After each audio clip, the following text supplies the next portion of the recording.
ఆడుతూ పాడుతూ వంట చేస్తుంటే అలుపు సొలుపే ఉన్నది. మా మంగ్లీ అలా మా అందరికి కడుపు నింపేందుకు గంట పట్టుకొని చేయి తిప్పుతున్నది. మంగ్లీ అబ్బా సావిత్రి ప్లీజ్ నడిమిట్లో వచ్చి డిస్టర్బ్ చేయకున్నాను. ఇగో ఈ ప్రయోగం అయినాక తిన్నికి నిన్నే పిలుస్తా. మొదలు ఎట్లున్నదో నువ్వే చెప్పాలి సరేనా?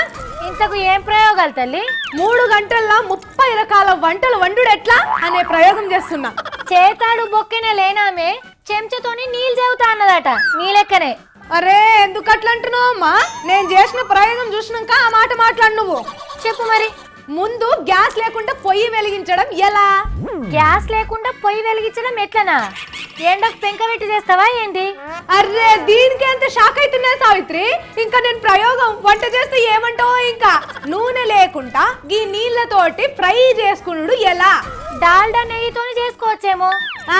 అట్లా తింటివంటే షీపురు పుల్ల లెక్క ఉన్నదానివి చింత వద్దు లెక్క అవుతావు. అయ్యో పెద్ద. పప్పు లేకుండా పప్పు చారు ఎట్లా చేయాలి? నూనె లేకుండా తాలింపు ఎట్లా పెట్టాలి? ఇవాళ నీకు చూపెట్టబోతున్నా చూసుకో ఇక. Very interesting.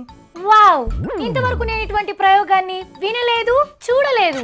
ఓ అవును, ఇలాంటివి నాలాంటి వాళ్ళు మాత్రమే తయారు చేస్తారు. ఇక మనం మరిన్ని వంటల గురించి తెలుసుకుందామా సావ్? ఓ తప్పకుండా మ్యావ్. నా నాలుక ఆవురావురమంటూ ఎదురు చూస్తుంది ఏమీ లేని వంటను ఎప్పుడెప్పుడు తిందామా అని. చికెన్ లేకుండా చికెన్ ఎట్లా చేసుకోవాలనేది నా వంటల మారథాన్ లా ప్రత్యేకమైనదిగా చెప్పుకోవచ్చు సావ్. బహుశా నేను అనుకుంటాను 2 ఎలుకల్ని పట్టుకొచ్చి చికెన్ చేస్తావనుకుంటా. ఎందుకంటే అవి ఇంట్లోనే కావాల్సినన్ని ఉంటాయి. మనం మార్కెట్కి వెళ్ళే అవసరం లేదనుకుంటా. ఏమంటావు మ్యావ్? ఓ నో, నేను అలాంటివి ఎప్పుడు ఎన్నడూ తినలేదు సావ్. ప్రయోగం కాబట్టి ముందుగా నీతోనే తినిపిస్తా. ఏమంటావు? అలాంటి పని చేస్తే నీ మూతి పనులకు బహుశా క్లిప్ పెట్టుకోవాల్సి వస్తుందేమో మ్యావ్.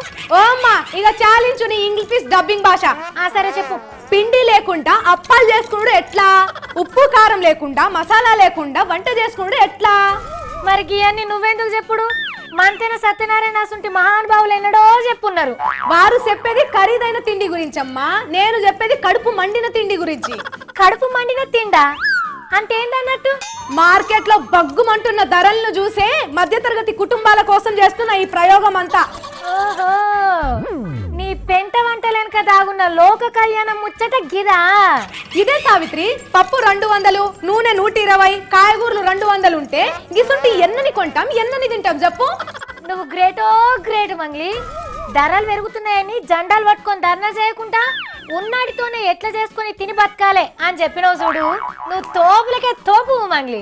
ఓ thank you Savitri, thank you so much. తు జో వార్తలు చదవల మార్కమ్మ దేఖ్